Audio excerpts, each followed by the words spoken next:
नहीं सोचना चाहिए, जिंदगी को ना एंजॉय करना चाहिए मेरे ख्याल में। यार क्या है यार, मेडिकल लाइफ आपको पता है क्या एंजॉय होना है। फिर भी शेजाद मेरे ख्याल में आप जितना बेहतर पॉजिटिव रह के सोचते हैं ना, तो उस हिसाब से आपकी लाइफ होती है। और आप क्या हाल है यार? ठीक हो? ठीक ठाक ब्रो, आप सुनाओ कैसे हो सब? ड्यूटी से आ रहे हो यार? पोस्ट कॉल हूँ, अच्छा। 24 घंटे यार में रहा हूँ, बहुत इमरजेंसी भुगताई है। रात आप सुनाओ। हाँ आप सुनाओ, कैसा चल रहा है आप सबका? बस ठीक है यार। आज मेरी तो ड्यूटी नहीं थी, 2 दिन पहले मेरी थी वार्ड कॉल, लेकिन कल छुट्टी थी तो आज मैं रिलैक्स्ड हूँ। तो वैसे वाकई ड्यूटी बहुत हेक्टिक बस हो जाती है यार। और सुनाओ कि नहीं ताज़ी यार बस पहले तो ये हाउस जॉब के झंझट, और ऊपर से तो अब हुकूमत ने और परेशान कर दिया है। क्या हो गया मैं तब? यार तुम लोग तो ऐसे बात करे से पता ही कुछ नहीं है। नहीं यार, मैं पोस्ट ईयर हूँ, मुझे तो कुछ समझ नहीं आ रहा। यार हुकूमत ने एक नया इम्तहान लगा दिया। वाकई? हाँ, नाम रखा है उसका NLD, और उसको लेने के लिए जो बॉडी बनाई है उसका नाम है PMC। ये कब हुआ? तला कैसे, मतलब कहाँ जी रहे हैं? ये 2019 में जो एक्ट आया PMC, उसके मुताबिक अब आप लोगों की 5 सालों की जो पढ़ाई है, जो प्रॉफ में आप सब लोग जलील हुए हैं, उसकी कोई हैसियत नहीं है। यानी आज मेरी ईयर का भी कोई फायदा नहीं, मुझे इसके बाद डिग्री नहीं मिल रही। एग्जैक्टली। सबसे पहले हम अब देखते हैं कि यार ये इस एग्जाम का पैटर्न क्या होगा, स्ट्रक्चर क्या होगा, और ये किस तरह अफेक्ट कर रहा है। इसके 2 स्टेप्स होंगे, स्टेप 1 और स्टेप 2। ये बेसिकली जिस तरह अमेरिका का एग्जाम होता है ना, ये असेंबली, उसी की भोंडी सी नकल है। इनको ये नहीं पता कि अमेरिका में 5 प्रोफेशनल एग्जाम्स नहीं होते, सिर्फ और सिर्फ 2 स्टेप्स होते हैं। जबकि ये पाकिस्तान में ये कह रहे हैं 5 प्रोफेशनल एग्जाम्स भी ले, उसमें स्ट्रेस, डिप्रेशन, फेल, बच्चा सप्ली 2-3 महीने की सब जलालत झेले, और उसके बाद अब स्टेप्स जो है वो अमेरिका की तर्ज पर वो भी दिए जाए। चला भाई, आपने तो MBBS को मुश्किल बनाते जा रहे हैं आप यार। लेकिन उसके बाद तो आपको जॉब श्योरिटी होती है, आपको पता होता है कि यार आप जैसे ही क्लियर करोगे आपको एक प्रॉपर जॉब, अच्छी सी पेमेंट आपको मिलती है। आपको पता है कि यार आपने क्लियर कर लिया और आपका फ्यूचर सिक्योर है। हमारे फिर क्या होगा आगे? और एग्जैक्टली यही बात है, हमारे यहाँ आपको कोई जॉब नहीं मिलेगी, कोई इंडक्शन नहीं मिलेगी।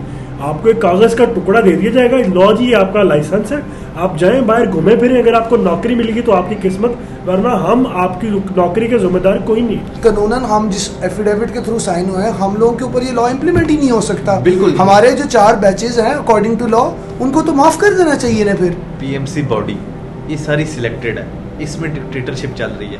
आपको इस बात का अंदाजा है कि जो PMC एक रेगुलेटर बॉडी है जो मेडिकल प्रोफेशन को रेगुलेट कर रही है, इसका वाइस प्रेसिडेंट कौन है? कौन है? एक वकील है जिसका नाम है अली ना रज़ा। करें, ऐसा कैसे पॉसिबल है तला भाई? मतलब कि हेल्थ बॉडी को कोई एक वकील चलाएगा? एग्जैक्टली। सिंपल एग्जांपल ये ले लें कि स्पोर्ट्स के अंदर, क्रिकेट के अंदर आप उनका कोच कोई फुटबॉलर रख रहे हैं, यानी कि बंदर के हाथ माचिस लग गई है बेसिकली। बंदर के हाथ ये माचिस बेसिकली लगना। खुद एक सादी सी मिसाल है। जब मरियम औरंगजेब को PTV वालों ने एनालिस्ट रख दिया था क्रिकेट मैचेस का, तो सबसे पहले आवाज उठाने वाले कौन थे? इमरान खान।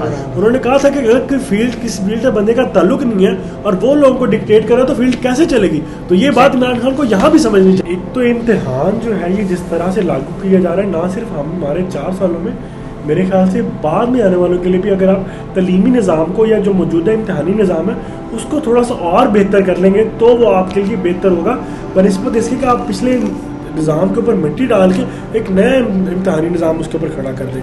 सादी सी बात है, अगर हमारे घर की किसी दीवार में दरार आती है तो हम उस दीवार को कवर करने के लिए कोई वॉल पेपर नहीं लगाते, हम उस दीवार की मरम्मत करते हैं, क्योंकि अगर वो जो दरार है वो कल को वॉल पेपर को भी मुतासिर करेगी।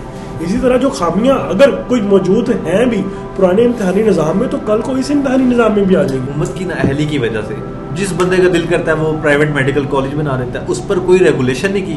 अब उनको देने के लिए हुकूमत के पास ना जॉब्स हैं और ना ये नए अस्पताल बना रहे हैं। इनको चाहिए कि एक तो कॉलेजेस पर रेगुलेशन बेहतर करें, अपने एजुकेशन बेहतर करें, अपने स्किल लैब्स क्रिएट करें, लेबोरेटरीज को अपडेट करें और नए अस्पताल क्रिएट करें ताकि वहां पर जॉब्स क्रिएट हो। डॉक्टर्स की सैचुरेशन होगी, उन डॉक्टर्स को कहाँ करें?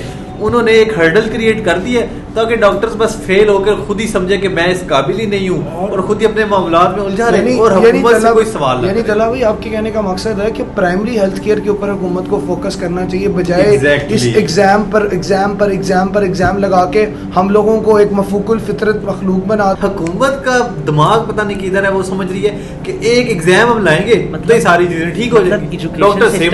एजुकेशन सिस्टम को बेहतर करने के बजाय हेल्थ केयर सिस्टम वो बेहतर करने के बजाय इम्तिहान लगा दो। ये एनएलई को ना एक वो अलादीन का चिराग समझ रहे हैं, रगड़ेंगे जिन निकलेगा सारे मसाइल हल हो जाएंगे। हम ना अमेरिका और पाकिस्तान और इंग्लैंड का जहाँ तक हमें इम्तिहानों का पता है ना, उसको कंपेयर कर लेते हैं। राफी, इसके बारे में आपको कुछ इल्म है?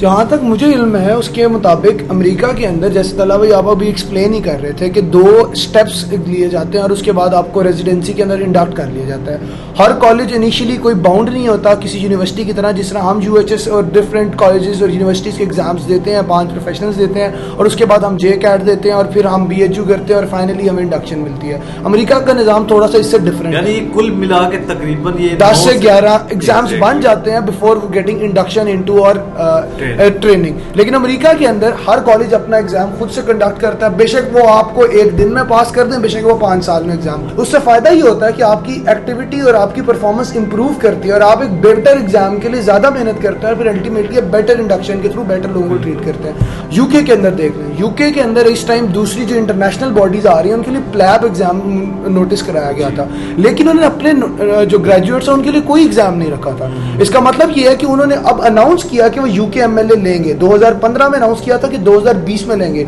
लेकिन उन्होंने वक्त के साथ देखा क्योंकि एक नई पॉलिसी है इसके ऊपर टाइम लगेगा, तो उन्होंने 2021 का टाइम दिया और कोविड की वजह से उन्होंने इसको फर्दर एक्सटेंड करके 2023 और 2024 तक ले गए। यानी कि इतना बड़ा मुल्क जिसके NHS जो कि दुनिया के one of the best health care system में है, उन्होंने समझा कि हमारे जो डॉक्टर्स हैं और हमारे मेडिकल स्टूडेंट्स हैं उन्हें फेवर करना चाहिए। लेकिन मसला ये है कि हमारे इधर सोचते हैं कि हम, जिस अहमद भाई ने कहा, 1 दिन के अंदर तब्दीली आएगी और तब्दीली फैल जाएगी, लेकिन होता क्या ऐसी तब्दीली का कि हर चीज सुसाइड्स में बदलेगी, डिप्रेशन में बदलेगी और इतना बर्डन हो जाएगा कि आपके डॉक्टर्स पाकिस्तान छोड़ के चले जाएंगे। ये बात तो बताएं, क्या उनमें भी सिर्फ 6 या 7 माह मिलते हैं और नौकरी के साथ क्या अपने इम्तिहान पास करने के लिए पूरा का पूरा सिलेबस कवर करने के लिए? इसी तरह इसी बात को मैं ऐड करते हुए देखें, पाकिस्तान में हम हाउस जॉब कर रहे हैं, आप सब हाउस जॉब कर रहे हैं। अब हुकूमत ने कह दिया कि हाउस जॉब के साथ अब एक पेपर देना है जिसका सिलेबस 5 सालों के क्लासेस के बराबर होगा। अब आप खुद सोचें, जहाँ पर हमारी हर दूसरे 24 से 36 घंटे की ड्यूटी होती है, एक हफ्ते में हम 100 से 108 घंटे काम करते हैं, इस जॉब के साथ हम कैसे कोई पेपर की तैयारी कर सकते हैं? या तो हम ये करें कि जॉब से हम करें बेईमानी और हम फिर किताबें उठा के बैठ जाते हैं, मरीज होते हैं जलील, फिर तो हम पढ़ सकते हैं। ये जॉब्स में तो हमें ड्यूटी आवर्स उसमें तो कोई रेगुलेशन कर नहीं रहे, हमें गाइड कर एग्जाम्स और एग्जाम्स, इससे तो डॉक्टर डिप्रेशन और स्ट्रेस और मरीज भी क्या कहते हैं उसका नजरअंदाज होगा। तो फिर इसका हल क्या होगा? अब हमें क्या करना चाहिए? यार हमें चाहिए कि इस नाअहल और नाकाम हुकूमत के खिलाफ और उनकी नाकाम पॉलिसी के खिलाफ आवाज़ उठाएं और हम इन्हें हर महाज पर लड़ें। हम बेशक वो लीगल महाज हो यानी कि अदालती महाज, बेशक हमें प्रेशर ग्रुप क्रिएट करके इनके खिलाफ एहतजाज करना पड़े। अगर एग्जाम रखते हैं तो उसकी बिना पे या तो नौकरियां दी जाएं या आपको स्पेशलिस्ट में इंडक्शन दी जाए। बिला वजह के एग्जाम्स ऐड करने से सिर्फ और सिर्फ नुकसान होगा, किसी का कोई भी फायदा यहाँ पे इस सिस्टम में मौजूद हो ही नहीं है। यार दुनिया में कहीं भी कभी भी ऐसा नहीं होता कि एक चीज़ जो किसी बंदे को अफेक्ट कर रही हो उसके ओपिनियन के बगैर वो लागू कर दी जाए। मिसाल बिल्कुल यूं है कि आपके मुल्क के अंदर जब आपके ओवरसीज़ पाकिस्तानियों को वोट का हक देना होता है तो आपकी सारी सियासी जमातें डिस्कस करती हैं क्योंकि ये उनको इफेक्ट कर रहा होता है और उसके बाकायदा 2-3 ट्रायल्स होते हैं और उसके बाद इस चीज़ को अलाउ किया जाता है। मुझे एक क्वेश्चन है मेरा आप तीनों से, मुझे बताओ कि क्या हमने जिनको प्रोफेशनल एग्जाम दिए उसके बाद भी ये प्रोफेशनल एग्जाम कोई अमेरिका से बॉडी आएगी NLE का लेने के लिए, या यही प्रोफेसर होंगे जिनको हमने एग्जाम दिए हैं? यार अमेरिकी बॉडी कैसी बातें कर, अमेरिका से कौन आएगा? तो फिर फायदा क्या इस एग्जाम का? जिन प्रोफेसर ने आपका फाइनल ईयर का एग्जाम लिया था उन्हीं लोगों ने NLE स्टेप लिया। तो इसका मतलब इनको अपने प्रोफेसर की क्रेडिबिलिटी पे भी शक है। तो अरशद तकी साहब का हम फिर NLE हम लेते हैं पहले, उसके बाद फिर वो NLE ले लेते हैं। मतलब आप कह रहे हैं कि 2 नहीं एक इम्तिहान हम दे और आप भी दे। 1960 से जब से PMDC बनी है तमाम डॉक्टर्स के NLE इक्वल लेवल पे हो और उसके अंदर स्टूडेंट बॉडी भी एग्जाम बनाए और ये भी दें तो मसला हल हो जाएगा। फिर मुझे लगता है इस बात के ऊपर एक नेगोशिएशन कर लेते हैं। चलो यार आप लोग डिसाइड कर लो, 8 जुलाई को हम सब लोग लाहौर जनरल हॉस्पिटल के सामने सुबह 10 बजे एक भरपूर एहतजाज में सब शरीक होंगे। मैं तो आऊंगा और सिंबॉलिक प्रोटेस्ट जरूर करेंगे, उन्हें बताएंगे कि किस तरह हम किसी किस्म का जलाओ गिराव नहीं करेंगे। अभी हम किसी किस्म की अपनी कम्युनिटी को तंग नहीं करेंगे, एम्बुलेंसेस का रास्ता नहीं रोकेंगे, अमन एहतजाज करेंगे और उनको बताएंगे कि किस तरह डॉक्टर्स कम्युनिटी सिंबॉलिकली आपके इस स्टेप्स के खिलाफ है। लेकिन अगर ये इन लोगों ने हमारी बात ना सुनी तो अगला अपना पड़ाव जो है वो हमीद लतीफ़ हॉस्पिटल का घेराव करेंगे, जहां पर ये अरशद तकी साहब जो प्रेसिडेंट है ये प्राइवेट प्रैक्टिस करते हैं। और ये जो एहतजाजी तरीकाकार है कोई नया नहीं है, ये हमारी मौजूदा हुक्मरान यानी कि इमरान खान से हमने सीखा है कि जब वो 4 हल्कों के लिए एहतजाज कर रहे थे तो उन्होंने भी यही तरीका अपनाया था। हमें ना चाहते हुए भी इस्लामाबाद की तरफ, पीएम हाउस की तरफ, पीएमसी की तरफ मार्च करना पड़ेगा और हमें जो पेश है तो हम करेंगे इंशाल्लाह करके। ओके जी, फिर मिलते हैं। ठीक है, फिर इंशाल्लाह।